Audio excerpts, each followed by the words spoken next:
நம்பினால் நம்புங்கள் மர்மத்தின் மறுபக்கத்திற்கு உங்களை வரவேற்கிறோம். தமிழகம் சந்தித்த பேரழிவுகளில் யாராலும் மறக்க முடியாத ஒன்று சுனாமி. லட்சக்கணக்கான உயிர்களை பலிகொண்ட சுனாமியால் சிதைவுண்ட ஒரு சிறிய பகுதி எம்ஜிஆர் தீவு. இன்று ஆவிகள் தொல்லையால் காலியானது எம்ஜிஆர் தீவு. சுனாமியை தொடரும் மற்றொரு பயங்கரம். எம்ஜிஆர் திட்டு ஒரு சிறிய மீனவ கிராமம். சுனாமிக்கு முன்பு வரை இங்கே ஒரு அழகான மீனவ கிராமம் இருந்தது. கடலின் நடுவே உள்ள ஒரு சிறிய திட்டு என்பதால் சுனாமியின் தாக்கம் இங்கே அதிகமாகவே இருந்தது. சொல்ல போனால் ஒட்டுமொத்த திட்டையும் தரைமட்டமாக்கிவிட்டது. சுனாமி வந்து 7 ஆண்டுகள் ஆகிவிட்ட பின்னர் இன்றும் கூட அங்கே குடிபுக யாரும் முயற்சிக்கவில்லை. அதற்கு காரணமாக சிலர் சொல்வது ஆவிகள் பயம்.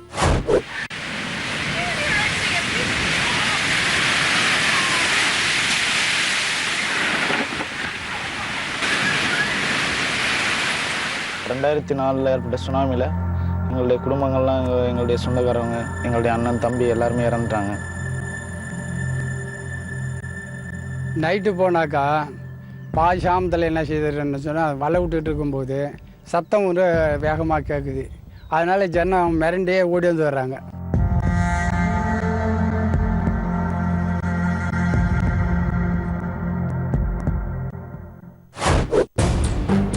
ஆவிகள் இருப்பதாக பயந்து ஊரையே காலி செய்த ஒரு கிராமம் பிச்சாவரம் அருகே இருக்கிறது என்று கேள்விப்பட்டவுடன் உண்மையை அறிய நமது குழு அங்கே விரைந்தது.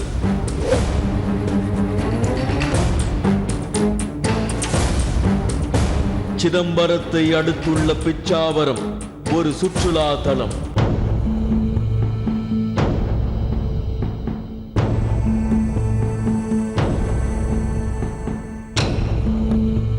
இந்த பகுதியில் பேய்கள் நடமாடுவதாக பயந்து கட்டிய வீடுகளை விட்டுவிட்டு மக்கள் தப்பியோடி வந்திருக்கின்றனர்.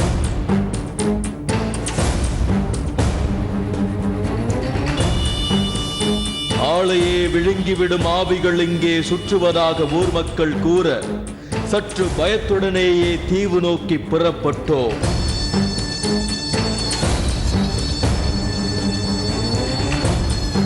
கண்ணுக்கு எட்டிய தூரத்தில் இருக்கும் அந்த தீவுதான் நாம் செல்ல வேண்டிய இடம். தீவிற்கு செல்ல 2 கிலோமீட்டர் படகில் பயணித்தாக வேண்டும். போகும்போதே அங்கு செல்ல வேண்டாம் என்று ஊர் மக்கள் சிலர் எச்சரிக்கவும் செய்தனர். ஆனாலும் தீவில் என்னதான் இருக்கிறது என்பதை அறிய நமது குழு ஆர்வம் கொண்டு அந்த ஆபத்தான பயணத்தை மேற்கொண்டிருக்கிறது.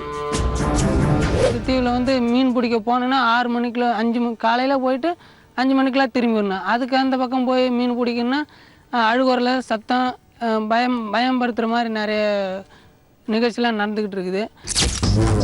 தென்னை மர தோப்புக்குள் கட்டிடங்கள் மறைந்து கிடக்க அங்கே ஆட்கள் இருப்பதற்கான அறிகுறிகள் ஏதும் தென்படவில்லை.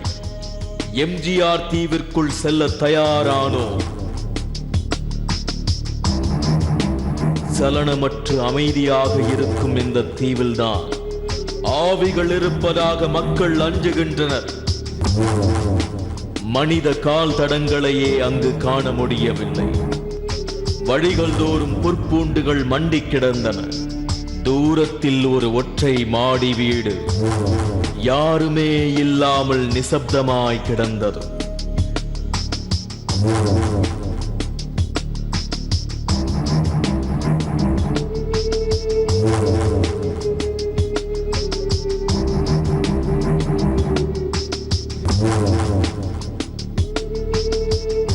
இந்த மாடி வீட்டிலும் பேய்கள் இருக்கின்றனவா என்ற சந்தேகம் நம்மை ஆட்கொள்ளவே செய்தது.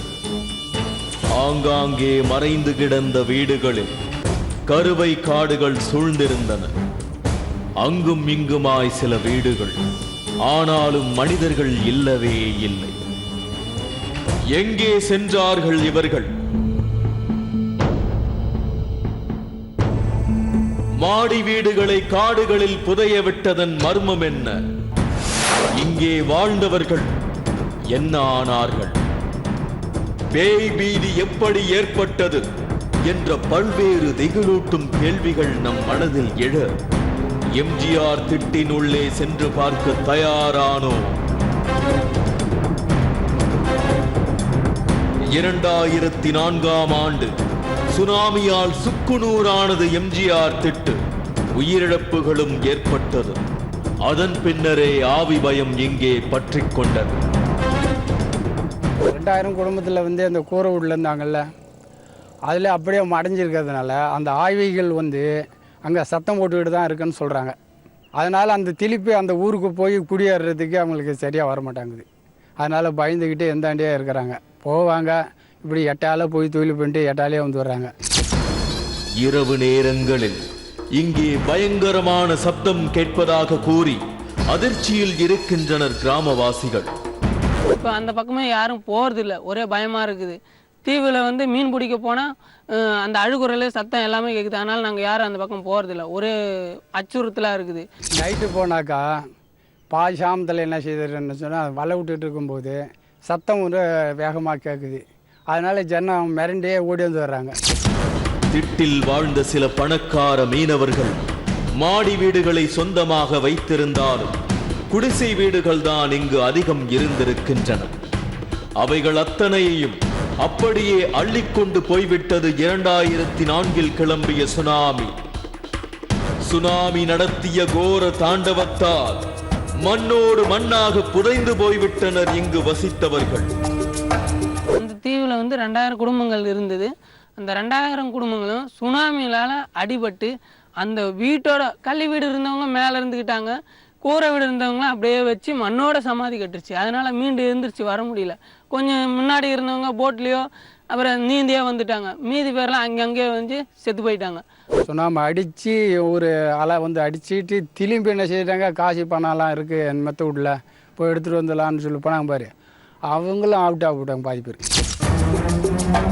மாடி வீட்டில் வசித்தவர்கள் சிலர் மொட்டை மாடியில் ஏறி அங்கிருந்து படகு மூலம் தப்பித்து வந்து விட்டனர்.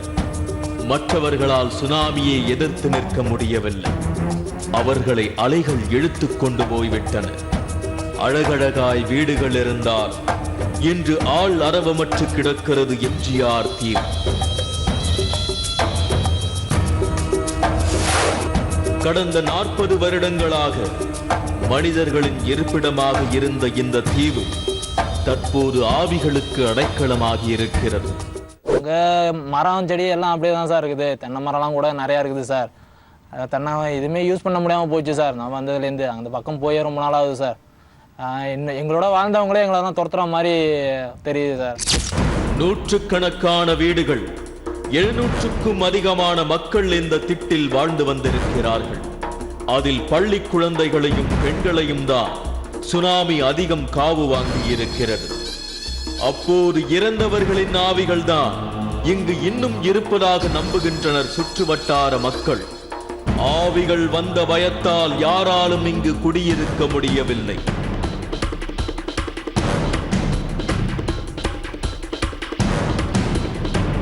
உயிரில்லாத பொருட்களாக இருந்தாலும் அவைகளும் ஆவிகள் தான் என்கின்றனர் ஊர் மக்கள். அந்த தீவில் வந்து நிறைய வந்து தென்னை மரம், தோப்பு துறை எல்லாமே இருக்குது. வீடு, பெரிய பெரிய கள்ளி வீடு எல்லாமே இருக்குது. ஆனால் அங்கே இருக்கிற தென்னந்தோப்புல இருந்து தேங்காய், ஒரே ஒரு தேங்காய் கூட யாரும் எடுத்துகிட்டு வரதில்லை. அந்த பக்கம் போகணுன்னாலே பயப்படுறாங்க. நிறைய பொருட்கள்லாம் இருக்குது, யாரும் அங்கே போய் எடுத்துகிட்டு வரல.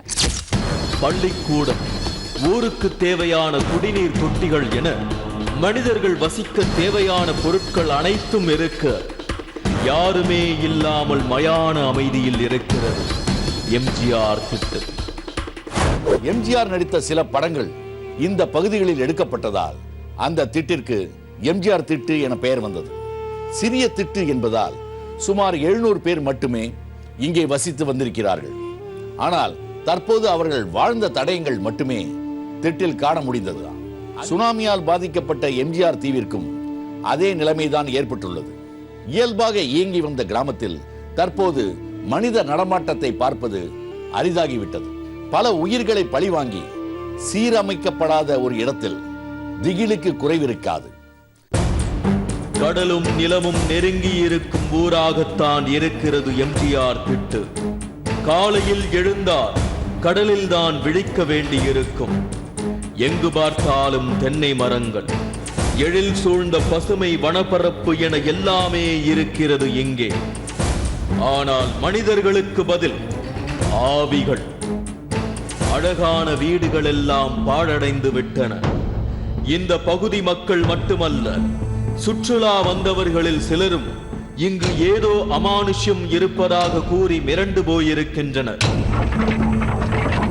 அங்கே திட்டில் போய் ஒரு வீடு நல்லா மாடி வீடு இருந்துச்சு, சுற்றி பார்க்க போனோம் வீடு இருக்குன்னு. அங்கே போய் எவ்வளோ அங்கே ஒரு ஃபீல், நம்ம முன்பு தான் போனோம். ஆனால் அங்கே திடீர்னு சவுண்டு ஒன்று கேட்டுச்சு. ஆனால் அங்கே ஏதோ ஒரு ஃபீல் நமக்குள்ளே தெரியாமல் நமக்கு பின்னாடி யாராவது இருக்கிற மாதிரி ஒரு இது இருந்துச்சு. அந்த இடத்துல எங்களுக்கே ஒரு மாதிரியாக போச்சு. அந்த இடத்துல இருக்கிறதுக்கு பயமாக இருந்துச்சு. சுமார் 50 மாணவர்கள் படித்த ஒரு சிறிய பள்ளி ஒன்றும் செயல்பட்டு வந்தது எம்ஜிஆர் திட்டில். தற்போது அங்கே படிக்க மாணவர்கள் இல்லை. படித்த மாணவர்களில் பலர் உயிரோடு இல்லை. திடீரென ஊருக்குள் புகுந்த கடல் நீரில் ஓடி விளையாடிய சிறுவர்களும் நீச்சல் தெரியாத பெண்களும் மடிந்திருக்கின்றனர்.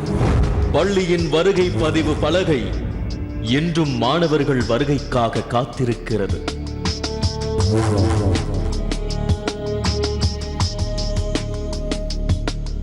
எம்ஜிஆர் திட்டில் ஒரு முருகன் கோயிலும் இருக்கிறது.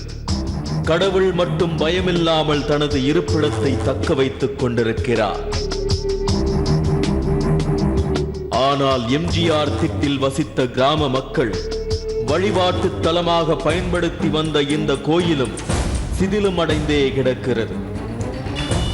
கிரானைட் மற்றும் மொசைக் தரைகளுடன் கட்டப்பட்ட வீடுகளையும் எம்ஜிஆர் திட்டில் பார்க்க முடிகிறது. 2 அடுக்கு மாடி வீடுகளும் மனிதர்கள் இல்லாமல் தான் கிடக்கிறது.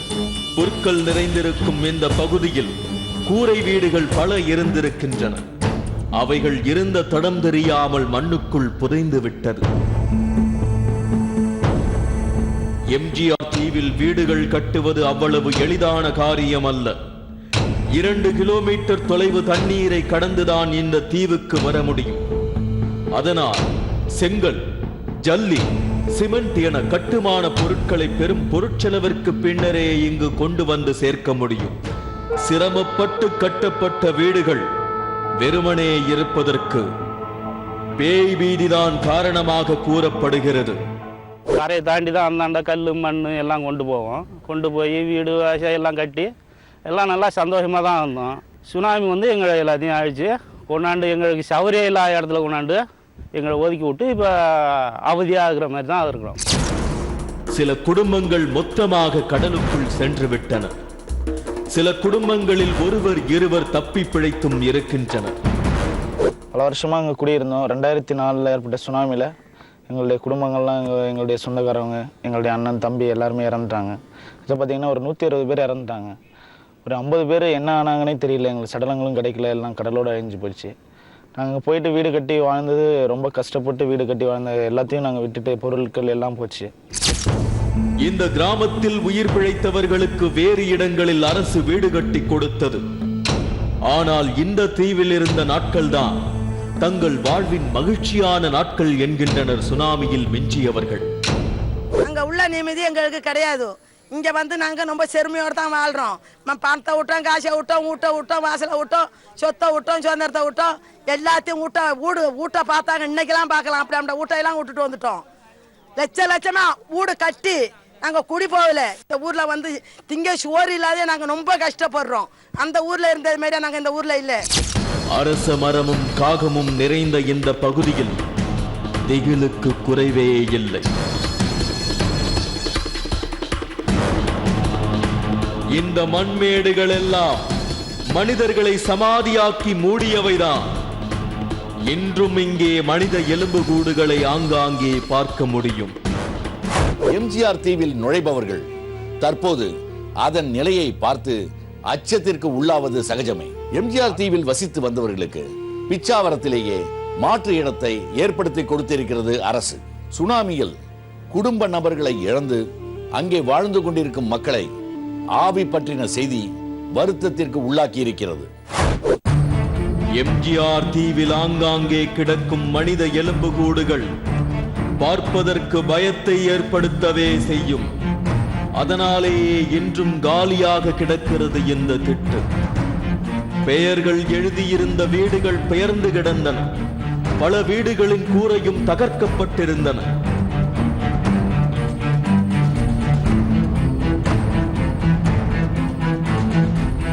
ஒதுக்குப்புறமாய் கிடக்கும் பழுதடைந்த போட்டுகளும் யாருமே இல்லாமல் கிடக்கிறது.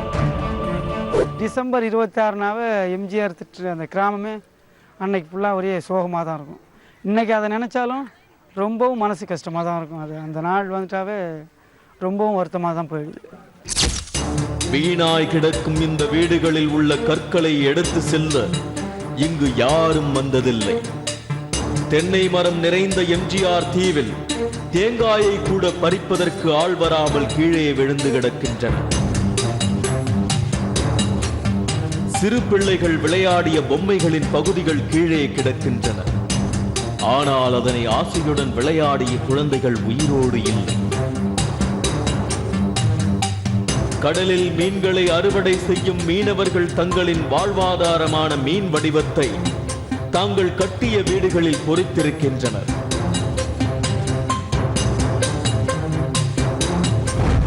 தீவு மக்களை காவு வாங்கிய கடல் இப்போது ஆக்ரோஷமாக இல்லை.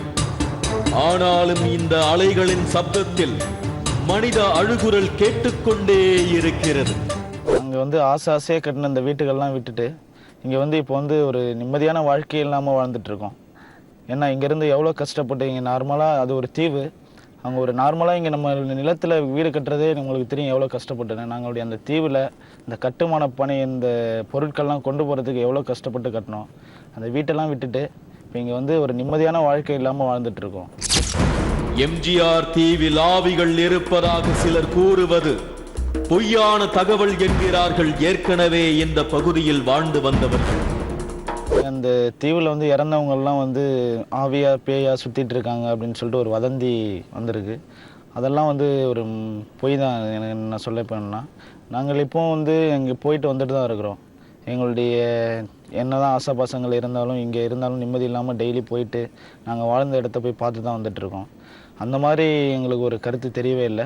ஒரு தப்பான கருத்து அது. அங்கே ஆவி இருக்குது பேய் இருக்குங்கிறதெல்லாம் போய் எம்ஜிஆர் திட்டில் தொழில் செஞ்சுட்டு 5 மணி அங்கேயே படுத்து தூங்கிட்டு பாடு பார்த்துட்டு வராங்க. ஐஸ் போட்டு எடுத்துகிட்டு போய் இங்கே பேய் இருக்குது அப்படின்னு சொல்லிட்டு ஒரு வதந்தி கிளப்பி விட்டு இங்கே வர்ற டூரிஸ்ட்டை தடுக்கணும்னு சொல்லிட்டு ஒரு சில குரூப் தடை பண்ணாங்க. அதை பார்க்கறதுக்காக இப்போ நிறைய பேர் வந்துட்டு இருக்காங்க. குடியேறுவதற்காக மக்கள் இங்கே செல்வதில்லையே ஒழிய மீன் பிடிப்பவர்கள் அந்த பகுதிக்கு பயமில்லாமல் சென்று வருகிறார்கள். ரகசிய காதலர்களின் வருகையும் கூட இங்கே உண்டு.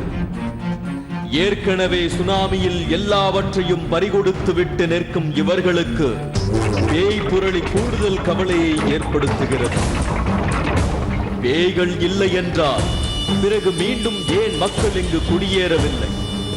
இங்கு உள்ள வீடுகளில் விலையுயர்ந்த ஜன்னல்கள் முதல் அழகு நிறைந்த கட்டிடங்கள் அனைத்தும் எதற்காக எடுத்து செல்லப்படவில்லை? ஆட்களே இல்லாத தீவில் வெளி உலகிற்கு தெரியாமல் வேறு ஏதேனும் நடக்கிறதா? இப்படி பல கேள்விகளுக்கு பதில் கிடைக்காமலே அங்கிருந்து திரும்பினோம். குழப்பம் மட்டுமே நீடிக்கிறது இப்போது.